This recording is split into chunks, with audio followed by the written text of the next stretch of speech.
நம்முடைய பிதாவாகிய தேவனாலும் கர்த்தராகிய இயேசுவினாலும் பரிசுத்த ஆவியினாலும் உங்களுக்கு கிருபையும் சமாதானமும் ஆசீர்வாதமும் தங்கி பெருகட்டும். தொடர்ந்து நம்ம பாளையம் என்கிற தலைப்பிலே கர்த்தருடைய வார்த்தையை தியானித்து கொண்டிருக்கிறோம். உபாகமத்தின் புஸ்தகம் 23ஆம் அதிகாரம் அதன் 14வது வசனத்தை மறுபடியும் ஒருவர் வாசிக்கலாம். உன் தேவனாகிய கர்த்தர் உன்னை ரட்சிக்கவும் உன் சத்துருக்களை உனக்கு ஒப்புக் கொடுக்கவும் உன் பாளையத்திற்குள்ளே உலாவிக் கொண்டிருக்கிறார். ஆகையால் அவர் உன்னிடத்தில் அசுசியான காரியத்தை கண்டு உன்னை விட்டு அல்லது உன்னுடைய பாளையத்தை விட்டு போகாதபடி உன் பாளையம் சுத்தமாயிருக்க கடவது. பாளையம் என்றால் என்ன? இஸ்ரவேல் ஜனங்களுடைய கானான் பிரயாணத்தில் 40 வருட பிரயாணத்திலே 41 இடங்களிலே கூடாரம் அடித்து தங்கினார்கள். அந்த தங்கின இடங்களிலே அவர்களின் நடுவிலே கர்த்தரும் வாசம் பண்ணினார். இஸ்ரவேல் ஜனங்களும் கர்த்தரும் வாசம் பண்ணின இடத்திற்கு பாளையம் என்று பொருள். அந்த பாளையம் என்ன ஆயிடக்கூடாது? அசுத்தம் அடைந்து விடக்கூடாது. அசுத்தம் அடைந்ததே ஆனால் மகா பரிசுத்த ஸ்தலத்திலே, மகா பரிசுத்தத்திலே உன்னதமாயிருக்கிற தேவன், இவர்களை போதித்து வழி நடத்துகிற தேவன், போஷிக்கிற தேவன், இவர்களுக்கு கட்டளைகளையும் கற்பனைகளையும் கொடுத்து இவர்களுக்காக யுத்தங்களை யாத்திராகமம் 14:14 படி நடத்துகிறதான தேவன் இவர்களை விட்டு விலகி விடுவார். சில வேளைகளிலே பாளையத்திற்குள்ளாய் அசுத்தம் வந்தபோது தேவன் அவர்களை விட்டு விலகின வேளையிலும் உண்டு. அந்த நேரத்தில் ஜனங்கள் சத்துருக்களுக்கு பின்முதுகை காட்டி ஓடுவதற்கு நேர்ந்தது. கர்த்தருக்கு ஸ்தோத்திரம், பிரைஸ் காட், அல்லேலூயா. ஆனால் கர்த்தர் அவர்களோடு கூட இருந்ததான வேளையில் அவர்களுடைய சத்துருக்கள் அவர்களுக்கு முன்பாக வெட்டுண்டு விழுந்தார்கள். அந்த பாளையத்திலே தேவனை சுற்றிலும் குடியிருப்பதற்குரிய தகுதி என்ன என்பதை குறித்துதான் 6 காரியங்களை நம்ம தியானிச்சிருக்கிறோம். 1, அவரை சுற்றிலும் குடியிருக்கிறவர்கள் யாராயிருக்க வேண்டும்? மீட்கப்பட்டவர்களாயிருக்க வேண்டும். 2, பிரித்தெடுக்கப்பட்டவர்களாயிருக்க வேண்டும். 3, மேகத்தின் கீழானவர்களாயிருக்க வேண்டும். 4, தேவனோடு கூட வசிப்பவர்களாயிருக்க வேண்டும். 5, கர்த்தரை நம்பி வாழுகிறவர்களாயிருக்க வேண்டும். 6வதாக கடந்த வாரத்தில் கர்த்தரால் சிட்சித்து நடத்தப்படுகிறவர்களாய், அந்த சிட்சையை சகிக்கிறவர்களாய் இருக்க வேண்டும் என்று சொல்லி 6 காரியங்களை நம்ம தியானிச்சோம். அல்லேலூயா. இன்றைக்கு 7வதாக ஒரு காரியத்தை நம்ம தியானிக்க போகிறோம். என்னாகமத்தின் புஸ்தகம் 9ஆம் அதிகாரம் 21, 22 வசனங்களை வாசிக்கலாம். மேகம் சாயங்காலம் தொடங்கி விடியற்காலம் மட்டும் இருந்து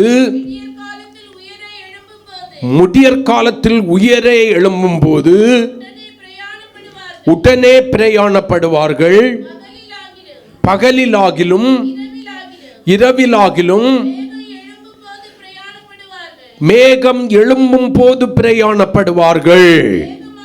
மேகமானது 2 நாளாவது, 1 மாதமாவது, 1 வருஷமாவது வாசஸ்தலத்தின் மேல் தங்கி இருக்கும் போது இஸ்ரவேல் புத்திரர் பிரயாணப்படுவார்கள். பிரயாணம் பண்ணாமல் பாளையம் இறங்கி இருப்பார்கள். அது உயர எழும்பும் போதோ பிரயாணப்படுவார்கள். இந்த 7வது காரியம் எதை குறிக்கிறது? இவர்கள் பரதேசிகள் என்பதை அறிந்திருக்க வேண்டும். தாங்கள் வசிக்கிற இந்த இடமோ கூடாரமோ நிரந்தரமானது அல்ல என்பதை புரிந்திருக்க வேண்டும். கர்த்தருடைய மகிமையின் மேகம் எதுவரைக்கும் எங்கள் மேல் தங்கி இருக்குமோ அதுவரைக்கும் தான் இந்த இடத்திலே நாங்கள் தங்க முடியும். எப்பொழுது மேகம் மேல் எழும்பி செல்ல ஆரம்பிக்கிறதோ அப்பொழுதே எங்களுடைய கூடாரத்தை பெயர்த்து கொண்டு அடுத்த இடத்திலே மேகம் தங்கி எங்களுக்கு வசிக்கும் இடத்தை காட்டும் வரையில் நாங்கள் பிரயாணப்பட்டு கொண்டே இருக்க வேண்டும். 22வது வசனத்தில் மேகமானது 2 நாளாவது ஒரு மாதமாவது ஒரு வருஷமாவது வாசஸ்தலத்தின் மேல் தங்கி இருக்கும் போது இஸ்ரவேல் புத்திரர் பிரயாணம் பண்ணாமல் பாளையம் இறங்கி இருப்பார்கள். அது உயர எழும்பும் போதோ பிரயாணப்படுவார்கள். ஆண்டவர் எதை அந்த ஜனங்களுக்கு கற்றுக் கொடுக்க விரும்புகிறார்? இது தற்காலிகமானது. சில வேளைகளில் பிரயாணப்பட்டு களைத்து வைந்து கூடாரங்களை போட்டு சமைக்கலான்னு நினைக்கிறதான வேளையில மேகம் மேலே எழும்ப ஆரம்பித்து விடும். உடனே இவங்க கிளம்பி ஆகணும். உடனே கூடாரங்களை பெயர்த்து கொண்டு என்ன பண்ணணும்? கர்த்தருக்கு பின்னால இந்த ஜனங்கள் பெய்யாகணும். அடுத்த இடத்துல எங்க மேகம் தங்குகிறதோ அந்த இடம் வரைக்கும் இவர்கள் பிரயாணப்படணும். ஒருவேளை ஒரு மாதம் தங்கலாம், 2 நாள் தங்கலாம், ஒரு வாரம் தங்கலாம், ஏன் ஒரு வருஷம் கூட தங்கலாம். அது வரைக்கும் அந்த இடத்திலே அவர்கள் இருக்கலாம். அப்ப எதை கற்றுக் கொடுக்கிறார்கள் இவர்கள்?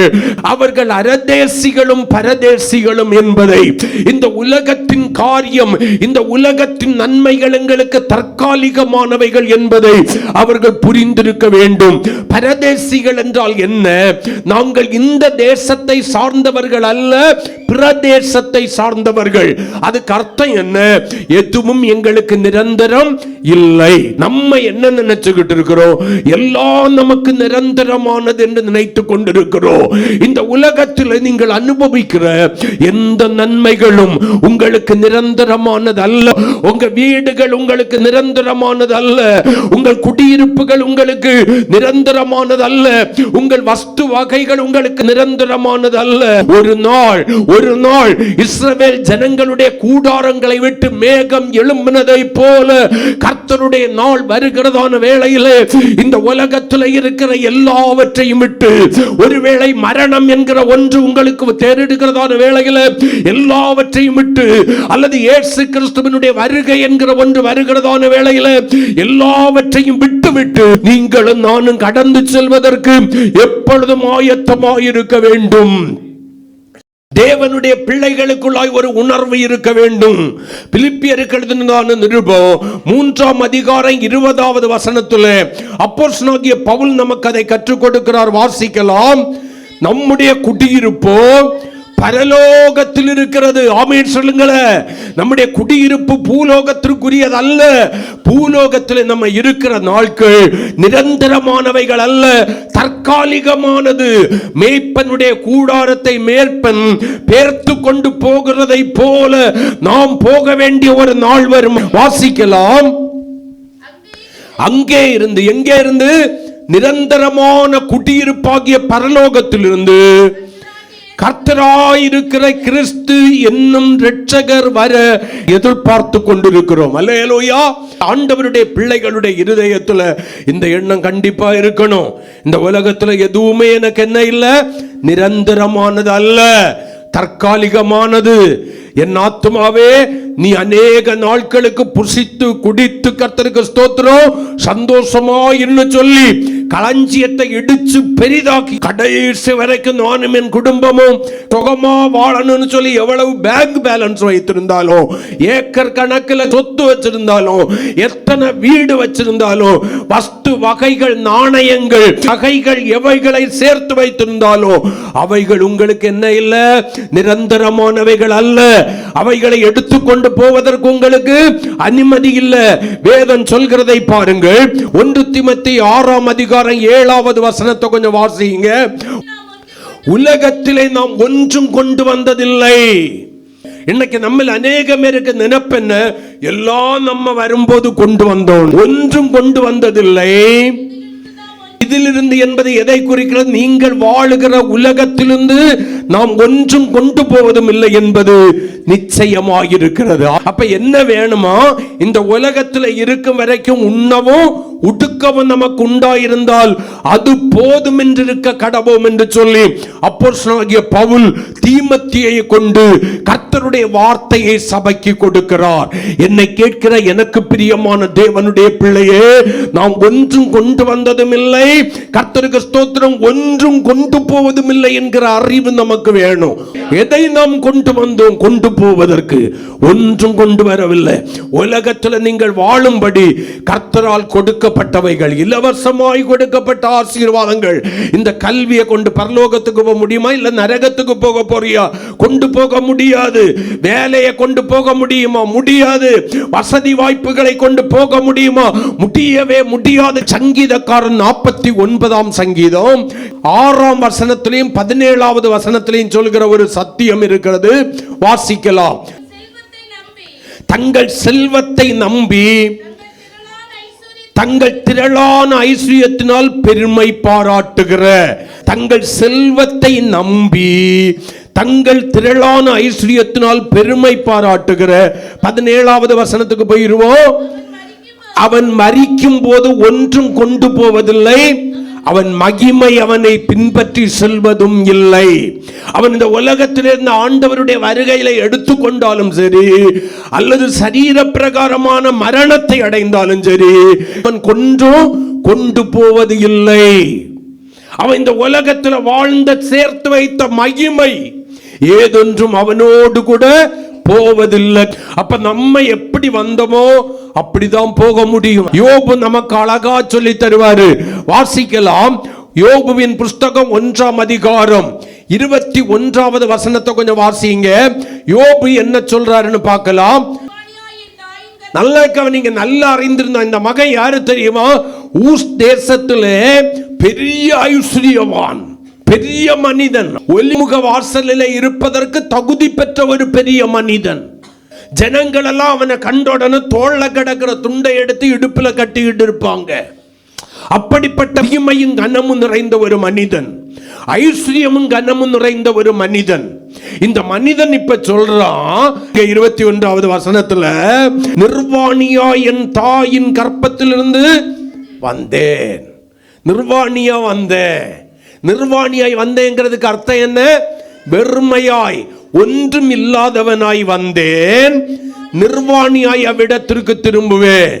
ஒன்று இல்லாம எப்படி வெறுமையாய் வந்தேனோ அதே போல வெறுமையாய் அவ்விடத்திற்கு திரும்புவேன். கர்த்தர் கொடுத்தார், கர்த்தர் எடுத்தார், கர்த்தருடைய நாமத்திற்கு ஸ்தோத்திரம். இப்ப பவுல் ஆகட்டும், சங்கீதக்காரன் ஆகட்டும், இப்ப யோபு ஆகட்டும், ஒரு காரியத்தை தெளிவாக நமக்கு கற்றுக் கொடுக்கிறார்கள். அது என்ன? இந்த பூமி எனக்கு சொந்தம் அல்ல, பூமியில் உள்ளவைகள் எனக்கு சொந்தம் அல்ல. நான் எப்படி வந்தேனோ அப்படியே இவைகளை விட்டு விட்டு போக வேண்டும் என்கிறதான ஒரு உண்மையை நமக்கு கற்றுக் கொடுக்கிறார்கள். தேவ சபையாகிய இஸ்ரவேல் சபைக்கு தேவன் கற்றுக் கொடுத்த அந்த சத்தியத்தை இந்த தேவ மனுஷர்கள் நமக்கும் கற்றுக் கொடுக்கிறார்கள். என்னை இந்த பகல் காலத்திலே கேட்டுக்கொண்டிருக்கிற எனக்கு பிரியமான தேவனுடைய பிள்ளையே, நம்ம எத்தனை பேருக்கு அந்த உண்மை புரிகிறது? எத்தனை பேருக்கு நான் எதை நஷ்டப்பட்டாலும் தேவனுடைய ராஜ்யமாகிய நித்திய குடியிருப்பாகிய பரலோகத்திற்கு செல்வதற்கு எப்பொழுதும் ஆயத்தம் உள்ளவனாய் இருக்க வேண்டும், ஆயத்தம் உள்ளவளாய் இருக்க வேண்டும் என்கிறதான அந்த அறிவு எனக்குள்ளாய் இருக்கிறது என்பதை நீங்கள் யோசித்து பார்க்க வேண்டும். இதெல்லாம் இடையில வந்தது, இடையிலே போயிடும். கட்டின மனைவி கடைசி வரை வரப்போவதில்லை, கரம் பிடித்த கணவன் கடைசி வரைக்கும் வரப்போவதில்லை, ஈன்றெடுத்த பெற்றோர் கடைசி வரைக்கும் வரப்போவதில்லை, நீ ஈன்றெடுத்த பிள்ளைகள் உன்னோடு கூட கடைசி வரைக்கும் வரப்போவதில்லை.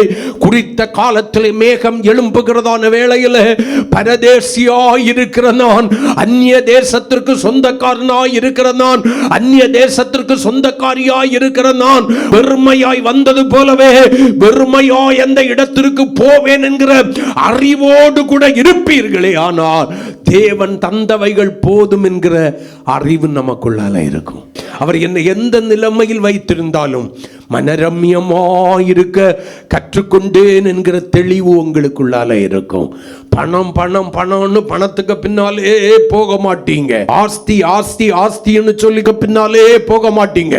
அங்கே உண்ணவும் உடுக்கவும் இருக்கு. நான் சொல்றேன், உண்ணவும் உடுக்கவும் இருக்கவும் ஒரு இடம் இருக்குமே. ஆனால் இதுக்கு குறையில்லாத ஒரு வாழ்க்கையை தந்திருப்பாருன்னா, அலைச்சல்களும் பண விரயங்களும் இல்லாத சரீர சுகத்தையும் சமாதானத்தையும் கர்த்தர் தந்திருப்பாரே. ஆனால் அது போதும் என்று இருக்க கடவோ. பரதேசி சங்கீதக்காரன் அழகா சொல்லுவா, நான் பரதேசியாய் தங்குகிற வீட்டில் உம்முடைய பிரமாணங்கள் எனக்கு கீதங்களாயின. நான் பரதேசியாய் தங்குகிற வீட்டில், நான் பரதேசியாய் தங்குகிற வீட்டில். அவன் யாரு? ராஜாக்களை எல்லாம் தனக்கு கீழ்ப்படுத்தின ஒரு ராஜா சொல்றான், நான் பரதேசியாய் அந்நிய தேசத்தானாய் தங்குகிற இந்த வீட்டில் வெறுமையாய் வந்து வெறுமையாய் போக வேண்டிய நான் தங்குகிற இந்த வீட்டில் உம்முடைய பிரமாணங்கள் எனக்கு கீதங்களாயின. ஆண்டவர் இஸ்ரவேல் ஜனங்களுக்கு அதை தான் கற்றுக் கொடுத்தார். கற்பனையை கை கொண்டு நட, கட்டளையை கை கொண்டு நட. இந்த உலகமும் உலகத்தில் இருக்கிறவைகளும் தற்காலிகமானது என்பதை ஆண்டவர் தெளிவாய் அவர்களுக்கு கற்றுக் கொடுத்திருந்தார். என்னை கேட்கிற எனக்கு பிரியமான தேவனுடைய பிள்ளையே, தாவீது எங்க போய் இருந்து சொல்றான் தெரியுமா? நான் பரதேசியாய் தங்குகிற வீட்டில் உம்முடைய பிரமாணங்கள் எனக்கு கீதங்களாயினேன்னு. பூமிக்குரிய கானான்ல போய் இருந்துகிட்டு கரங்களை கொட்டி, அவன் இப்ப வனாந்திர பிரயாணத்துல இல்ல, பூமிக்குரிய கானான்ல போய் இருந்துகிட்டு ஒரு ராஜாவா இருந்துகிட்டாங்க. இதை சொல்றான், நான் பரதேசியாய் தங்குகிற வீட்டில் ஆமே உம்முடைய பிரமாணங்கள் எனக்கு கீதங்கள் ஆயின என்று. நம்முடைய எண்ணம் எப்படி? நம்முடைய அறிக்கை இடுதல் எப்படி? நம்ம சரியா அறிக்கை போட்டு கொண்டிருக்கிறோமா? இந்த காலை வேளையில உங்களை நீங்களே கேட்டு பாருங்க. எதுக்கு பின்னால ஓடிக்கிட்டு இருக்கிறோம்? இயேசுவுக்கு பின்னாலையா? எதை நஷ்டப்பட்டாலும் அந்த பரலோகத்தை பெற்றுக்கொள்ள வேண்டும் என்கிற வாஞ்சையோடு கூட நம்ம ஓடிக்கொண்டிருக்கிறோமா? நமக்கு முன்னோர்கள் இப்படியாய் அறிக்கையிட்டார்கள், இந்த பூமி எந்தன் சொந்தமல்ல என்று இயேசு என் நேசர் மொழிந்தனரே. இந்த பூமி எந்தன் சொந்தமல்ல என்று நேசர் என் நேசர் மொழிந்தனரே. இந்த பூமி சொந்தம் இல்லை. நமக்கு முன்னால போன பரிசுத்தவான்கள், உனக்கு கானான தருவேனை பற்றி கர்த்தர்கிட்ட வாக்கு பெற்றதான இதை விட்டுக்கிட்டு தான் போனார். ஆமென் சொல்லுங்களேன். ஒரு அடி நிலத்தை கூட கொண்டு போக முடியல. நம்ம எதையோ பேசிக்கிட்டு இருக்கிறோம், எதையோ கற்பனை பார்த்து கொண்டிருக்கிறோம். இன்னைக்கு ஒரு காலத்துல பரலோகத்தை நோக்கி ஓடின சபை, பழைய ஏற்பாட்டு சபை மகிமையின் கானானை நோக்கி ஓடினது போல பரலோகத்தை பார்த்து குடியிருக்கும் தேசத்தை பார்த்து ஓட வேண்டிய சபை இன்னைக்கு இயேசுவையும் பரலோகத்தையும் மறந்துகிட்டு ட்ராக் மாறி பூலோக காரியங்களுக்காக ஓடிக்கொண்டிருக்கிறது. நம்ம கஷ்டப்பட்டு சில வேளையில சேர்த்து வைப்போம், அதை அனுபவிக்கிறதுக்கு நமக்கு கொடுத்து வச்சிருக்காது. ஐஸ்வர்யவான் எப்படி இருக்கிறானா? முட்டையிட்டு அவையங்காத்தும் குஞ்சு பொறிக்காமற் போகிற கௌதாரிக்கு ஒப்பாய் இருக்கிறான். அவன் பாதியிலே அதை என்ன பண்ணிடுவான்? விட்டுருவான். கடைசியில எதையும் அனுபவிப்பதற்கு நான் என் ஊழியத்தின் பாதையில் பார்த்துருக்கிறேன். ஒரு காலத்தில் பணத்தை சேர்க்கணும், பொருளை சேர்க்கணும், பணத்தை சேர்க்கணும், சொத்தை சேர்க்கணும்னு சொல்லி வரிந்து கட்டி கொண்டு ஓடினவர்கள் எல்லாம் சேர்த்தாங்க. ஒரு குறிப்பிட்ட காலத்துல சேர்க்கிறது வரைக்கும் என்ன சேர்த்தாங்க தெரியுமா? ஆரம்பத்தில் பிள்ளைகளுக்கு என்று சொல்லி சேர்த்தார்கள். ஒரு குறிப்பிட்ட காலம் போன பிறகு என்ன சொன்னாங்க தெரியுமா? நம்ம கடைசி காலத்துல சந்தோஷமா இருந்து சாப்பிட்டு நிம்மதியா இருக்கணும்னு சேர்த்தாங்க. கடைசியில் அவர்களில் பெரும்பாலான பேர் எப்படி தெரியுமா இருக்கிறாங்க? உப்பு போட்டு கஞ்சி குடிக்க முடியாது, சக்கரை போட்டு டீ குடிக்க முடியாது, ருசி உள்ள பதார்த்தங்களை சாப்பிட முடியாது. நல்லா சாப்பிட்டு நிம்மதியா இருக்கணும்னு நினைச்சவன் இன்னைக்கு அநேகம் பேர் மருத்துவமனையாக அலைந்து கொண்டிருக்கிறான். யோசிச்சு பாருங்க, என்ன கொண்டு போக போறோம்? கர்த்தர் நம்ம இருக்கிறது வரைக்கும் சமாதானமா சந்தோஷமா சுகமா வைக்கிறாரா? உண்ண உணவு கிடைக்குதா? உடுக்க வஸ்திரம் கிடைக்குதா? இருக்க ஒரு இடம், வாடகையோ சொந்த வீடோ குடிசையோ மாடி வீடோ ஏதோ ஒன்ன தந்திருக்கிறாரா? கர்த்தருக்கு நன்றி சொல்லிக்கிட்டு இருப்போம். இது கடைசி வரைக்கும் தந்தா போதும் ஆண்டவரே. நான் என்ன கொண்டு வந்தேன்? நான் சொன்ன அந்த முதியோர்களுக்கு வந்துடுறேன். கடைசியில என்ன தெரியுமா? எதுவுமே இல்லை, சேர்த்து வச்ச பணம் இருக்கு, பிள்ளைகள் அனாவசியமாக செலவழிக்கிறார்கள். கர்த்தருக்கு ஸ்தோத்திரம். அவங்களுக்கு மனசு எப்படி இருக்கு தெரியுமா? ஐயோ, கஷ்டப்பட்டு சேர்த்த என் பிள்ளைகள் இப்படி வீணா செலவழிக்கிறாங்கன்னு சொல்லி அது நிமித்தமே அவர்களுக்கு மன அழுத்தம். எஞ்சிய காலங்களை சந்தோஷமும் சமாதானமும் மகிழ்ச்சியா இருக்கணும்னு சொல்லி வைத்திருந்தாங்களே கொஞ்சம் காலங்களை எஞ்சி, அந்த காலங்கள் கண்ணீரும் வேதனையும் துக்கமும் வேதனையும் நிறைந்ததாக இருக்கிறது. என்னை கேட்கிற எனக்கு பிரியமான தேவனுடைய பிள்ளையே, பரதேசிகள் என் தேசம் இந்த தேசம் அல்ல, நான் அந்நிய தேசத்தான். என்னுடைய தேசம் யாது தெரியுமா? மறுமையின் தேசம். கரங்களை கொட்டி கர்த்தரை மகிமைப்படுத்துவோமா? என்னுடைய தேசம் எது தெரியுமா? மறுமையின் தேசம், கைகளினால் கட்டப்படாத தேசம். அல்லேலூயா, ஆமே ஆமே.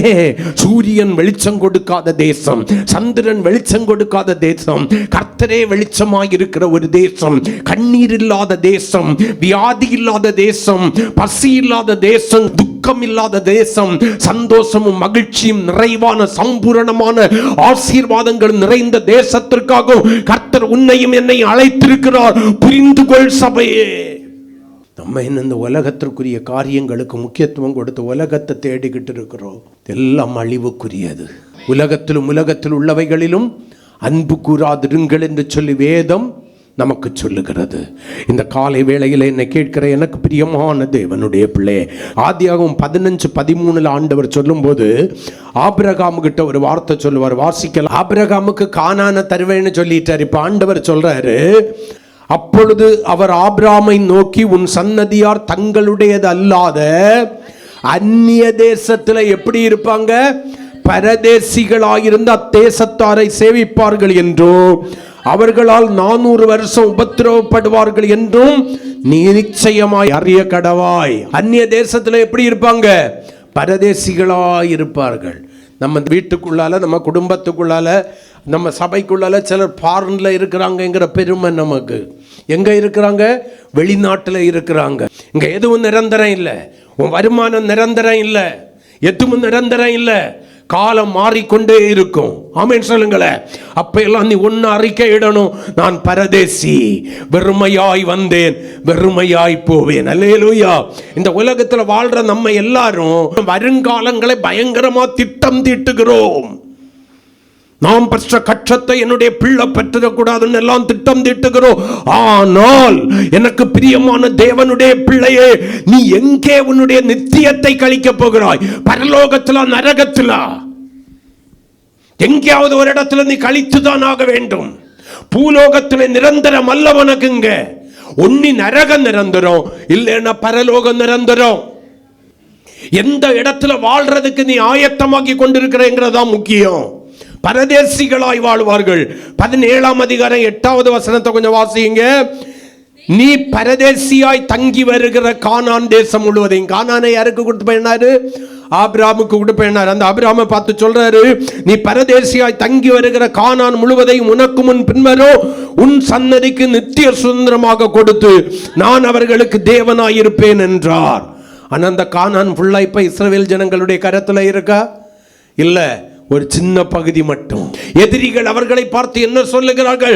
நாங்க தங்க இடம் கொடுத்தோம், அவன் முற்றிலுமா என்ன பண்ணிட்டு தனக்குரியதாக்கி கொண்டோம், அவனை அழிக்கிறது வரைக்கும் நாங்க விடமாட்டோம் என்று சொல்லி கங்கடம் கட்டிக்கிட்டு இருக்கிறாங்க. புரிந்து கொள் சபையே, உலகம் பொல்லாங்கனுக்குள் கிடக்கிறது. உலகத்தின் மேன்மையை தேடிக்கொண்டு ஓடாத. நீ இந்த உலகத்துல பரதேசி. எபிரேயர் 11ஆம் அதிகாரம் 9-10 வசனங்களை கொஞ்சம் வாசிங்க. 11, 9, 10. விசுவாசத்தினாலே அவன் வாக்குத்தத்தம் பண்ணப்பட்ட தேசத்துல யாரை குறித்து எழுதப்பட்டிருக்கிறது? முற்பிதாக்களில் முதல் பிதாவாகிய ஆபிரகாமை குறித்து எழுதப்பட்டிருக்கிறது. எபிரேயருக்கு எழுதின நிருபத்தில் ஆதியாகமம் 17ஆம் அதிகாரத்தில் வாசிச்சோம். இப்ப ஆண்டவர் இங்க என்ன சொல்றாரு பாருங்க, வாசிக்கலாம். விசுவாசத்தினாலே அவன் வாக்குத்தத்தம் பண்ணப்பட்ட தேசத்தில் பரதேசியை போல சஞ்சரித்து அந்த வாக்குத்தத்தத்திற்கு உடன் சுதந்திராகிய ஈசாக்கோடும் யாக்கோபோடும் கூடாரங்களிலே குடியிருந்தான். ஏனெனில் தேவன் தாமே கட்டி உண்டாக்கின அஸ்திபாரங்கள் உள்ள அல்லேலூயா நகரத்திற்கு அவன் காத்திருந்தான். ஆபிரகாமுடைய எதிர்நோக்குதல் எல்லாம் எங்க இருக்கு? தேவன் கட்டி வைத்திருக்கிற மகிமையின் ராஜ்யத்திற்கு. கரங்களை கொட்டி ஆபிரகாம் என்ன சொல்லிக்கிட்டு அறிக்கையிடுறான் தெரியுமா? இந்த பூமி எந்தன் சொந்தமல்ல வென்று இயேசு என் நேசர் மொழிந்தனரே. இந்த பூமி எந்தன் சொந்தமல்ல வென்று நேசர் என் நேசர் மொழிந்த. அவன் அப்படிதான் அறிக்கையிட்டுக்கிட்டு இருக்க. நம்ம என்னென்னமோ நினைச்சுக்கிட்டு இருக்கிறோம். இருக்கிறதுல திருப்தி அடையாம இல்லாததை வளைச்சு பிடிக்கிறதுக்கு நம்ம படுற பாடு இருக்கு.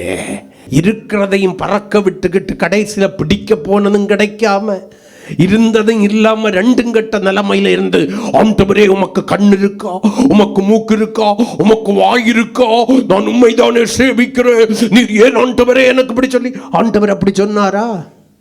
தகுதிக்கு மிஞ்சி சில காரியங்களை கர்த்தர் சிலருக்கு கொடுத்துருப்பாரு. ஆனால் அதில் என்ன இருக்காது? திருப்தியே இருக்காது.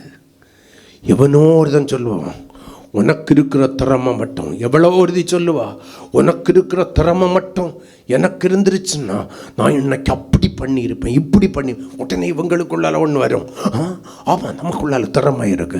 இருக்கிறத விட்டுக்கிட்டு பறக்கிறதுக்கு ஆசைப்பட்டு பின்னால் ஓடுவாங்க.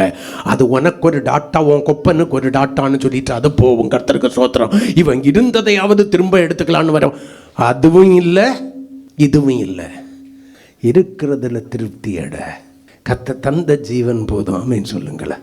தேவ பிள்ளைகள் எப்பொழுதும் மேகம் எப்போ எழும்புதோ அப்போ கூடாரம் பெயர்த்து கொண்டு போகிறதுக்கு ஆயத்தமாக இருக்கின்றதை போல, இஸ்ரவேல் ஆயத்தமாக இருந்தது போல தேவ பிள்ளைகள் எப்பொழுதும் ஆயத்தமாக இருக்கணும் தேவராஜ்யத்திற்குள் பிரவேசிப்பதற்கு. பவுல் கூடாரங்கிறது எதை சொல்றார் தெரியுமா? 2 கொரிந்தியர் 5 நம்முடைய சரீரத்தை குறித்து சொல்கிறார். கூடாரம் என்று பேர்க்கப்பட்டு போகும் ஒரு நாள். யாரும் அதற்கு எதிராக நிற்க முடியாத தேவனுடைய திட்டம். எபிரேயர் 13ஆம் அதிகாரம் 14வது வசனத்தை கொஞ்சம் வாசிங்க. எவ்வளவு அழகா எழுதுறாரு பாருங்க. நிலையான நகரம் நமக்கு இங்கே இல்லை, வரப்போகிறதையே நாடி தேடுகிறோம். அல்லேலூயா. நிலையற்றதிலிருந்து நிலையான ஒன்று கலைக்கப்பட்டிருக்கிறேன். எகிப்து இஸ்ரவேல் ஜனங்களுக்கு நிலையானது அல்ல, ஆனா கானான் அவர்களுக்கு நிலையாக வாக்கு பண்ணப்பட்டிருந்தது. கரங்களை கொட்டி. உலகம் நமக்கு என்ன கிடையாது, நிரந்தரமானது அல்ல. ஆனால் தேவனால் கட்டி உண்டாக்கப்பட்டிருக்கிற பரலோகம் நமக்கு நிரந்தரமானது. அதை தான் வேத வசனத்தில் வாசிச்சோம். நிலையான நகரம் நமக்கு இங்கே இல்லை. ஆமென். வரப்போகிறதையே நாடி தேடுகிறோம். நம்ம எத்தனை பேர் வரப்போகிறத நாடி தேடுறோம்? வரப்போகிறதை நாடி தேடுவோம், நிலையானதை நாடி தேடுவோம், தீவிரித்து ஓடுவோம், சொந்தமாக்கி கொள்வதற்கு தீவிரிப்போம், ஆயத்தமாவோம். அதுதான் இந்த உலகத்தில் நீ வாழுகிறதான வாழ்க்கை. அந்த வாழ்க்கை தான் வாழணும் கர்த்தருடைய பிள்ளைகள். எதுவும் உங்களோடு கூட வரப்போறது கிடையாது. எல்லாம் விட்டுக்கிட்டு தான் போகணும். இன்னைக்கு சில உறவுகளுக்காக நம்ம அவர்களை பிரியப்படுத்துவதற்காக மகிமையின் பரலோகத்தை இழந்து கொண்டிருக்கிறோமே. இந்த உறவுகள் வரப்போகிறது என்று நினைக்கிறாயா? இல்ல, நஷ்டம் உனக்கு மட்டும்தான். இந்த உலகத்தில் எத்தனை பேர் உங்களுக்கு பரலோகத்தை அடையாளம் காட்டுறாங்க? சொல்லுங்க பாப்போம். எல்லாரும் உலக காரியத்தை தான் அடையாளம் காட்டுறாங்க. எல்லாரும் உலக காரியத்தை தான். இன்னைக்கு ஊழியக்காரங்க கூட உலக காரியத்தை அடையாளம் காட்ட ஆரம்பிச்சுட்டாங்க. பரலோகம் என்கிற ஒன்று இருக்கிறது என்பதையே மறந்து விட்டார்கள் போலும். தேவ ஜனங்களுக்கும் அதை குறித்த தெளிவில்லை. அது எப்பொழுது வேண்டுமென்றாலும் சம்பவிக்கலாம், எப்ப வேண்டுமென்றாலும் சம்பவிக்கலாம். வருகையோ மரணமோ எது முந்தி நடந்தாலும் அந்த மகிமையின் ராஜ்யத்திலே நிலையான அந்த நகரத்திலே பிரவேசிப்பதற்கு நம்ம ஆயத்தமாக இருக்கணும். அந்த நகரம் நமக்காக கட்டப்பட்டிருக்கிறது. நரகம் சாத்தானுடைய கூட்டத்திற்காக கட்டப்பட்டிருக்கிறது. எங்கே போக போகிற? ரெண்டுக்கும் ஒரு சின்ன வித்தியாசம்தான். இங்கே இருக்கிற காயை தூக்கி அங்கே போட்டுக்கிட்டு அந்த ராயை தூக்கி இங்கே போட்டுட்டேன்னா பினிஸு. நீ எங்கே போடுறேங்கிறது தான் முக்கியம். நகரத்திற்கும் நரகத்திற்கும் என்ன வித்தியாசம்? ஒரே ஒரு எழுத்து. இடத்தை மாற்றி போடு, மேட்ரு முடிஞ்சு. நீ ஓடுகிற ஓட்டத்தில் ஒரு சின்ன பிரச்சனை வந்தால் போது முடிஞ்சிச்சு. ஜாக்கிரதையாய் ஓடுவோம். பின்னானவைகளை மறந்து முன்னானவைகளை நோக்கி கிறிஸ்து இயேசுவுக்குள் தேவன் அழைத்த பரம அழைப்பின் பந்தய பொருளுக்காக இலக்கை நோக்கி தொடர வேண்டும் என்று சொல்லி வேதம் நமக்கு சொல்கிறது. அல்லேலூயா. 1 பேதுரு 1ஆம் அதிகாரம் 2வது வசனத்தையும் 17வது வசனத்தையும் வாசிங்க. முதல்ல 2. பிதாவாகிய தேவனுடைய முன்னறிவிப்பின்படியே ஆவியானவரின் பரிசுத்தமாக்குதலினாலே கீழ்ப்படிதலுக்கும் இயேசு கிறிஸ்துவினுடைய இரத்தம் தெளிக்கப்படுதலுக்கும் தெரிந்து கொள்ளப்பட்ட பரதேசிகளுக்கு. யாருக்கு எழுதுறாரு? பரதேசிகளுக்கு. அதை இப்படி கூட அறிவிக்கலாம், அழைக்கப்பட்ட பரதேசிகளுக்கு எழுதுகிறதாவது, கிருபையும் சமாதானமும் உங்களுக்கு பெருக கடவுது. 17வது வசனத்துக்கு வந்துருங்க. அன்றியும் பட்சபாதம் இல்லாமல் அவனவனுடைய கிரியைகளின்படி நியாயம் தீர்க்கிறவரை நீங்கள் பிதாவாக தொழுது கொண்டு வருகிறபடியால், பட்சபாதம் இல்லாமல் அவனவனுடைய கிரியைகளின்படி நியாயம் தீர்க்கிறவரை நீங்கள் பிதாவாக தொழுது கொண்டு வருகிறபடினால் இங்கே எங்கே எங்கே அம்மா எங்க இப்ப வாழ்ற இந்த உலகத்துல, இந்த பூமியில பரதேசிகளாய் சஞ்சரிக்கும் அளவும் பயத்துடனே நடந்து கொள்ளுங்கள். பயத்துடனே, அதிக பயத்துடனே நடந்து கொள்ளுங்கள். நீங்க முதலாவது தேவனுடைய ராஜ்யத்திற்குரியதை தேடி பாருங்க. பூமிக்குரியதை தானா கர்த்தர் உங்களுக்கு தருவார். தேவ சித்தத்திற்கு உங்களுடைய வாழ்க்கையை விட்டு கொடுத்து பாருங்க. நீங்கள் வேண்டிக் கொள்வதற்கு நினைக்கிறதற்கு மேலான நன்மைகளை கர்த்தர் உங்களுக்கு தருவார். ஆமென் சொல்லுங்களேன். பூமியில உங்களை சும்மா வைக்கவே மாட்டார். உங்களுக்கு தேவையானதை தந்து நடத்துகிற தேவன் அவர். அதுல திருப்தியாயிருங்க. ஒரு வேலை தந்திருக்கிறாரா, இப்போதைக்கு இது போதும், சோத்திரம். எனக்கு வருமானம் பத்தல, ஆண்டவரை பார்த்து சொல்லுங்க, ஆண்டவரே நீர் தாரது எனக்கு பத்தல, இதை கொஞ்சம் ஆசீர்வதிச்சு பெருக பண்ணுன்னு கேளுங்க. கர்த்தர் ஒரு காரியத்தை செய்வார்.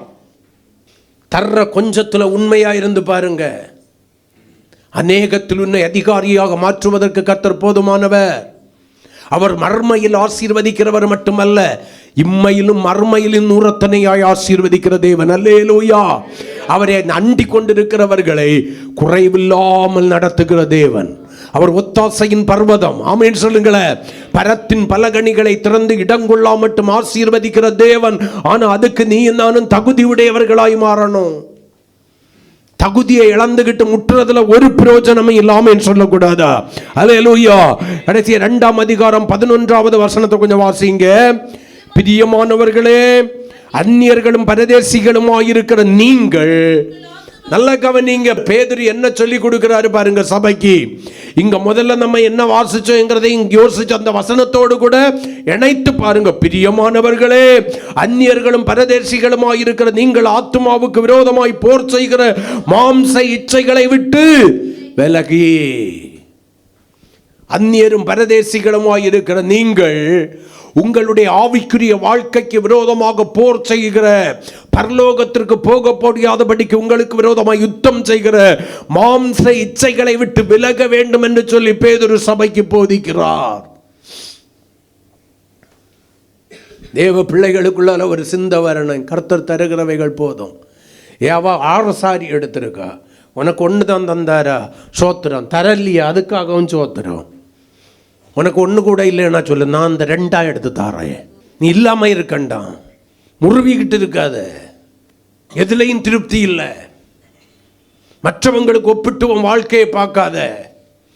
கர்த்தர் உன்னை வைத்த நிலையிலே மகிழ்ச்சியா இருந்து பார். அவர் என்னை எந்த நிலைமையில் வைத்தாலும் மனரம்யமாயிருக்க கற்றுக்கொண்டேன்னு சொல்லி பாரு. கர்த்தர் உன்னையும் உன் குடும்பத்தையும் நடத்துகிற விதமே தனியா இருக்கும். கரங்களை கொட்டி. உனக்கு ஒன்று தெரியுமா? இஸ்ரவேல் ஜனங்களுடைய பாளையம் பிரயாணப்படுகிற இடத்துல எல்லாம் கர்த்தருடைய மன்னாவும் பொழிந்தது. நீ தேவ வார்த்தையின்படி வாழ்ந்து பாரு. நீ போகிற இடத்துல எல்லாம் கர்த்தருடைய நன்மையும் கிருபையும் என்ன சூழும்.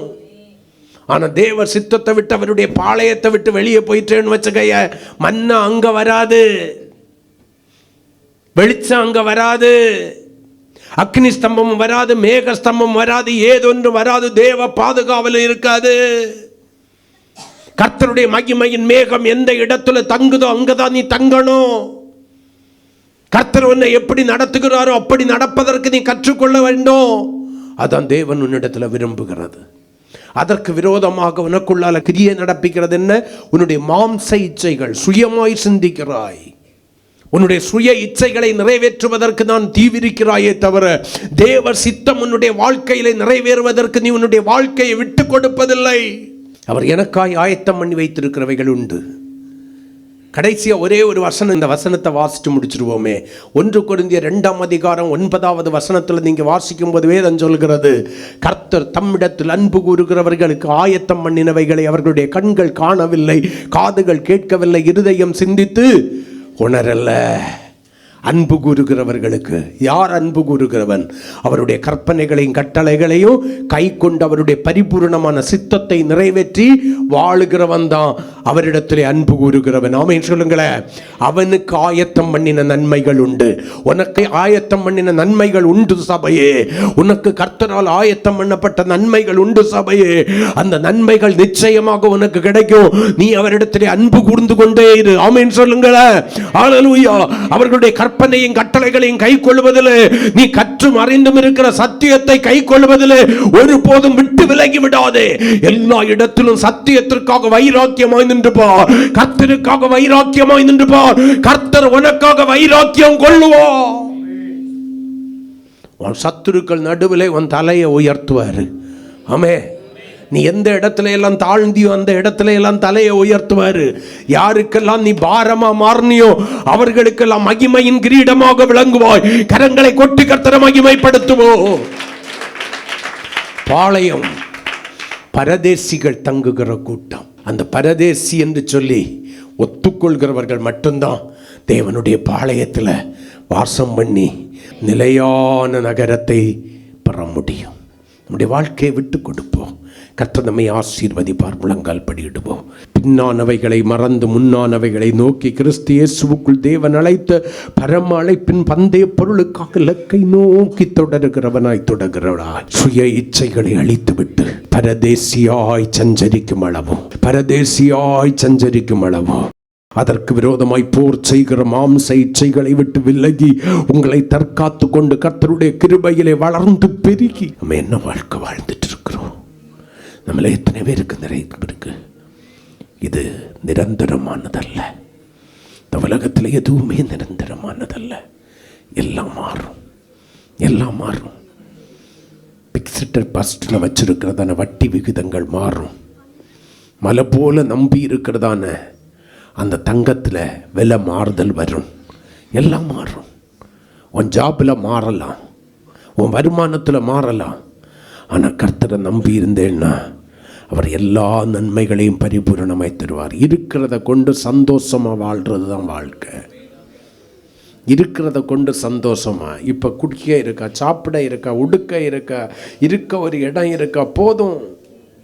இதுக்கு அடுத்த கட்டத்தை கர்த்தர் பார்த்துக்கிடுவார். தேவ பிள்ளைகளுக்குள்ளால இங்கே இருக்கிற எல்லா வாலிபர்களுக்கும், கன்னிகைகளுக்கும், சிறியோருக்கும், முதியோருக்கும், பெரியவருக்கும், பிள்ளைகளை பெற்றவர்களுக்கும் சொல்கிறேன். ஆமீன் சொல்லுங்களேன். நீங்கள் பரதேசிகளாய் மாம்ச இச்சைகளை விட்டு விலகி கர்த்தரை நம்பி வாழும்போது கர்த்தர் உங்களுடைய நன்மைகளை பரிபூரணமாய் தருவார். ஒவ்வொரு ஸ்டெப்பிலையும் உங்களை உயர்த்திக்கிட்டே இருப்பார். ஆமீன் சொல்லுங்களேன். யோசேப்புக்கு தெரியுமா என்ன? நான் அடிமைப்பட்டு சிறை வைக்கப்பட்டிருக்கிறதான இந்த எகிப்திலேயே என் தலையை கர்த்தர் உயர்த்தி பார்வோனுக்கு அடுத்த ஆளா என்ன மாற்றுவாருன்னு யோசேப்புக்கு தெரியுமா என்ன? தெரியாது. சிறை கொண்டு போகப்பட்ட இடத்திலேயே கர்த்தர் என் தலையை உயர்த்துவார் என்று சொல்லி தானியேலுக்கு தெரியுமா என்ன? தெரியாது. எகிப்தினுடைய சகல நன்மைகளை விட்டு ஓடி வந்ததான மோசேக்கு தெரியுமா என்ன? திரும்ப கர்த்தர் என்னை எகிப்துக்கு கொண்டு போய் அங்கு அடிமைப்பட்டிருக்கிறதான ஜனங்களை விடுதலை ஆக்குவதற்கு என்னை வல்லமையான் கருவியாக என்னோடு கூட இருந்து பயங்கரமான காரியங்களை செய்து பிரயோஜனப்படுத்துவார் என்பது மோசேக்கு தெரியுமா என்ன? தெரியாது. ஆபிரகாமா இருக்கும்போது தெரியுமா என்ன?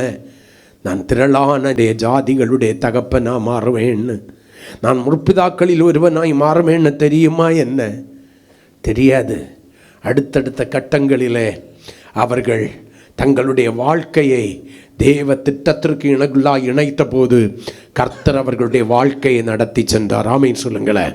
உங்க காரியம் எவ்வளவு கடினமாக இருந்தாலும் இன்னைக்கு இந்த பகல் காலத்துல தேவ திட்டத்திற்குள்ளால கடந்து வாருங்க. தேவ திட்டத்துக்குள்ளால கடந்து வாருங்க. கர்த்தர் உங்களை அடுத்த கட்டத்திற்குள்ளாய் நடத்தி கொண்டு போவதை நீங்க பார்ப்பீங்க. நீங்க திட்டம் போட்டதை பார்க்கலாம். கர்த்தர் உங்களை குறித்து பெரிய திட்டம் வைத்திருக்கிறார். கர்த்தர் உங்களை ஆசீர்வதிப்பார்.